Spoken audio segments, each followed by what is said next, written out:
잘 못 넣어서 피부 밑에만 넣으면은 넣고 놨더니 오히려 피부가 불룩하게 이상하게 줄이 쭉 가고 더 피어 보이고 이렇게 될 수도 있어요. 저도 한 1000명은 해보고 나서 아 이거구나라는 게 왔을 정도로 쉽진 않아요. 여기가 이렇게 꺼져 있다고 치면 여기를 손으로 약간 채워봐요. 이렇게 좀 채우는 거예요. 이렇게. 안녕하세요. 청담동 더시엘 클리닉 안티에이징 시술 12년차 이승윤 대표원장입니다. 안티에이징 시술 14년차 대표원장 최민입니다. 요즘에 볼필러 시술이 굉장히 유행이라고 들었거든요. 네. 근데 볼필러 시술이 네. 가격 대비 효과가 그렇게 좋은가요? 볼필러 시술이 만족도가 굉장히 좋아요. 어, 네. 최 원장님도 저한테 받으셨잖아요. 그렇죠. 네. 네. 어떠셨어요? 저는 좋았어요. 네. 네. 하고 나니까 얼굴 라인이 좀 매끄러지고 그렇죠. 네. 네. 좀 이렇게 좀 생기 있어 보이고 라인이 좀 네. 울퉁불퉁한 게 신경이 많이 쓰였는데 네. 볼필러 시술하고 나니까 라인이 매끄러져서 네. 좀 더 젊어 보이고 네. 네, 그래서 저는 만족했습니다. 그래서 볼필러 시술은 결코 쉬운 시술은 아니지만 시술 후에 만족도가 높아서 네. 제가 제일 좋아하는 시술 중에 하나예요. 네. 그러면은 볼필러는 네. 정확히 어느 부위에 시술이 들어가는 거죠? 사람들이 볼이라고 하면은 부르는 부위가 다 제각각인데 일반적으로는 요 옆광대 밑에 여기 쏙 꺼진 부위 그러면 이제 땅콩형 얼굴이 되거든요. 네. 그래서 옆볼, 그래서 요 옆볼 필러, 옆볼 부위. 광대뼈 아래쪽. 네. 네. 네. 그 다음에 여기가 쏙 꺼진 분들이 있어요. 남자분들 그런 분들 많거든요. 네. 요즘에 또 운동 열심히 하시는 분들 많아가지고 네. 막 체지방 빼고 그러면은 몸은 엄청 좋아지는데 네. 여기가 점점 이렇게 돼요. 그렇죠. 네. 네. 그래가지고 좀 약간 좀 나이 들어 보이고 그렇죠. 몸은 이런데 얼굴은 수척해 보인다든지. 그래서 어제도 남자분 오셨는데 운동 엄청 열심히 하셔가지고 네. 팔뚝 이러시고 막 하신데 오. 소위 말해 요즘에 헬창 헬창 유행이잖아요. 분들. 네. 그런 분들 오시는데 왜 이렇게 됐어요? 그래서 여기 그쵸. 필러를 여기다 넣었죠. 그래서 이렇게 45도에서 보면은 광대뼈가 들어가야 너무 부각되고 여기 밑에가 훅 들어가거든요. 네. 네. 그래서 이제 그런 게 싫으시니까 이제 여기를 좀 이제 필러로 채우는 거죠. 마지막으로 여기 앞광대 부위 있잖아요. 눈 밑에 네. 네. 여기를 앞볼이라고 부르기도 하거든요. 네. 네. 그래서 요 부위도 해당이 될 수도 있겠죠. 볼필러에. 여기가 납작하신 분들. 네. 네네네. 그러면은 이제 볼필러 시술이 되는 부위가 네. 첫 번째는 여기 옆광대 그렇죠. 아래 부위 여기가 옆볼. 이제 그쵸 여기가 사실 나이 들면서 여기가 지방이 점점 위축이 되면서 네. 꺼져가는 부위잖아요. 네. 이렇게 사선으로 그래서 여기 옆광대 아래 부위 여기에 이제 대표적으로 넣을 네. 수 있고 그다음 두 번째는 체지방 적으신 분들 여기 앞볼. 그렇죠 여기 네. 아래쪽 네. 이쪽 그다음에 세 번째는 중안면부가 조금 이렇게 납작하신 분들 앞광대. 가 네. 발달이 안 돼서 여기가 네. 납작하신 분들은 여기 눈밑 쪽에 네. 넣을 수가 있다는 네, 말씀이시죠? 맞습니다. 그러면은 이 원장님 볼필러 시술 되게 많이 하시는데 네. 이 시술이 네. 난이도가 어떤가요? 시술이 쉬운지 아니면 까다로운 시술인지 한번 말씀해 주세요. 난이도가 어렵죠. 배우기는 쉬운데 하기는 쉬워요. 근데 하고 네. 나서 결과가 좋게 내기는 어려운. 볼필러가 그래요. 뭐 넣기는 쉬운데 하고 나가지고 이게 제대로 된 부위에 집어넣기가 어렵거든요. 그래서 시술 난이도가 좀 높은 편입니다. 특히 옆볼 같은 경우에는 속에 조직이 엄청 질겨요. 네. 질겨서 네. 이거를 그 질긴 속에다가 되게 잘 집어넣어야 되거든요. 엄청 깊숙한 곳에. 그래서 속에서부터 차오르게 해야 겉에서 매끈한데 그 깊숙한 데를 넣기가 쉽지가 않기 때문에 잘 못 넣어서 피부 밑에만 넣으면은 넣고 났더니 오히려 피부가 불룩하게 이상하게 줄이 쭉 가고 더 패어 보이고 이렇게 될 수도 있어요. 그래서 그런 거 고려해가지고 경험이 많아야 되죠. 옆볼 필러. 앞볼은 문제가 뭐냐면은 필러를 할 때 나는 분명히 내가 원하는 데는 여기를 넣고 싶은데 넣고 났더니 일로 밑으로 쳐지죠. 밑으로 들어간다든지 아니면은 위로 들어간다든지 위치가 좀 이상한 데로 들어가는 경우가 많아서 그것도 경험이 많이 필요하고요. 네. 앞광대는 원래 어려운 부위예요. 여기가 눈 밑에. 네, 왜냐면 그렇죠. 눈밑 부위가 어렵거든요. 네.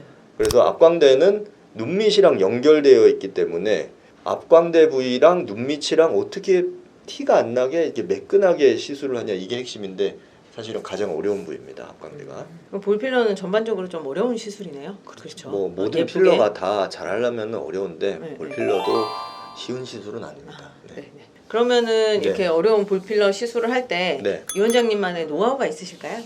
저도 한 1000명은 해보고 나서 아 이거구나라는 게 왔을 정도로 쉽진 않아요. 이제 아까 말씀드린 것처럼 옆볼 그거를 넣을 때 매끈하게 넣어야 되는데 네.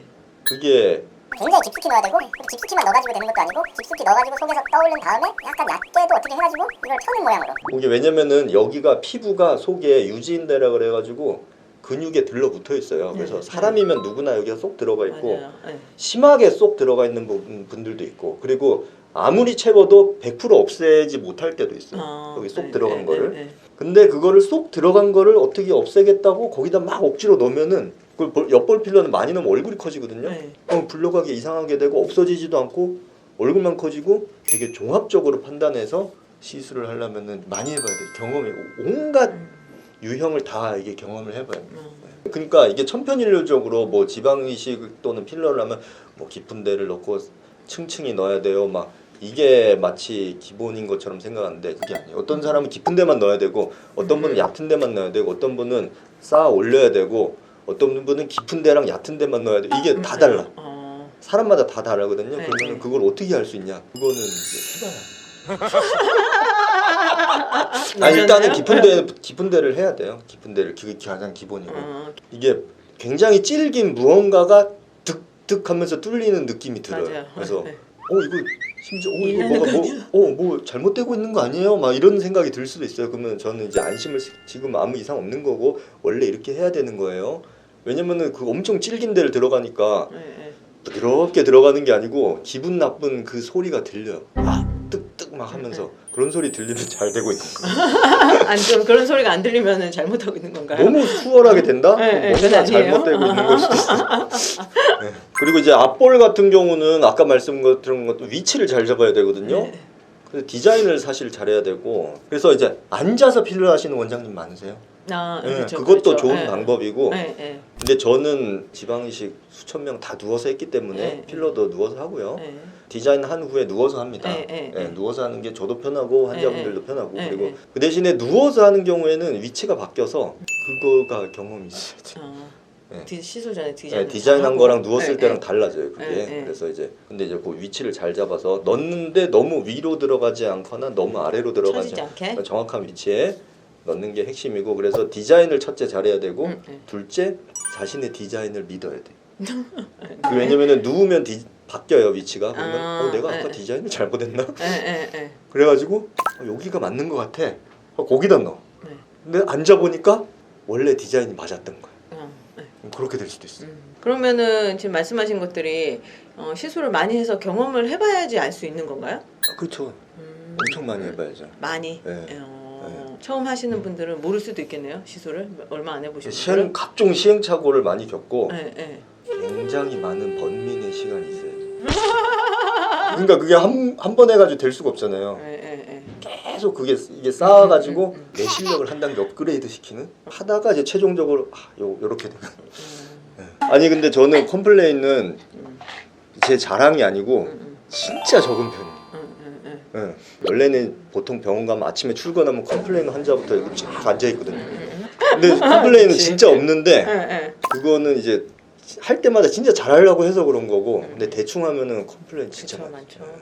그러면은 볼필러 시술을 하면은 정말 효과가 좋겠다 이렇게 딱 보여지는 그런 얼굴형이 있을까요? 아까 말씀드린 것처럼 여기 푹 꺼지신 분들 여기가 푹 땅콩형 얼굴 그 다음에 여기 앞볼 여기 푹 꺼지신 분들 앞볼이 꺼지신 분들 여기가 꺼지면은 여러 가지로 인상이 막 좀 안 좋아 보여요. 그 다음에 여기 푹 꺼지신 분들 앞광대 없으신 분들 앞광대 없으신 분 그래서 이제 볼필러도 제가 이제 거울 보고 특히 옆볼 필러 같은 경우는 예측을 해드려요. 예측을 해드려서 그 모습이 마음에 든다 그러면 이제 하면 되는 건데 여기가 이렇게 꺼져 있다고 치면 여기를 손으로 이렇게 좀 채우는 거예요. 이렇게 채웠을 때 여기 매끈해지는 모양이 괜찮다 그러면 하고 근데 채웠는데 얼굴이 커 보이는 것 같아요. 저는 싫어요. 그러면은 이제 소량만 넣든지 이제 다른 데를 넣든지 해야죠. 여기 이렇게 해보면은 이렇게 모양이 이제 나오거든요. 이제 그거를 이제 예측을 해보는 거죠 미리. 그리고 앞볼도 그 앞볼 필러를 예측한다고 이제 이렇게 하시는 분들이 많아요. 이렇게 해주세요. 이렇게. 그거 절대 그렇게 안 됩니다. 그리고 만약에 그렇게 저한테 물어보시면 이렇게 안 돼요? 정말 그렇게 원하세요? 이상하잖아요. 이상해요. 그렇게 하는 게 아니고 여기 손으로 살짝 이렇게 채워보면은 앞으로. 예. 채워보면 그 모양이 대충 나와요. 이제 그런 식으로 이제 예측을 하는 거죠. 앞광대도 손으로 이렇게 살짝 해보면은 이제 올려보고, 모양이 네. 대충 나오거든요. 이제 그런 식으로 예측을 해서 이제 시술을 합니다. 그러면은 이런 볼필러 시술의 유지 기간이 어떻게 될까요? 유지 기간은 이제 필러의 종류에 따라서 네. 다른데요. 이제 우리 일반적으로 히알루론산 필러를 많이 써요. 네. 그래서 히알루론산 필러는 이제 평균 1년 정도 효과라고 보시면 되고요. 그 다음에 이제 콜라겐 생성 필러, 엘란세와 같은 콜라겐 생성 필러가 있는데 그런 필러는 이제 평균 2년 정도로 보시면 되겠습니다. 이번 시간에는 볼필러에 대해서 구체적으로 다뤄봤는데요. 앞볼, 옆볼, 앞광대의 세 가지의 차이점과 볼필러로 효과 보기 좋은 얼굴 유형 그리고 유지기간에 대해 말씀드렸습니다. 이번 영상을 통해 볼필러 시술에 도움이 되었으면 좋겠고 또 반드시 경력이나 노하우가 많은 의료진에게 치료를 받아야 한다는 점 당부드리고 싶습니다. 그러면 다음 안티에이징 이야기로 찾아뵙겠습니다. 감사합니다.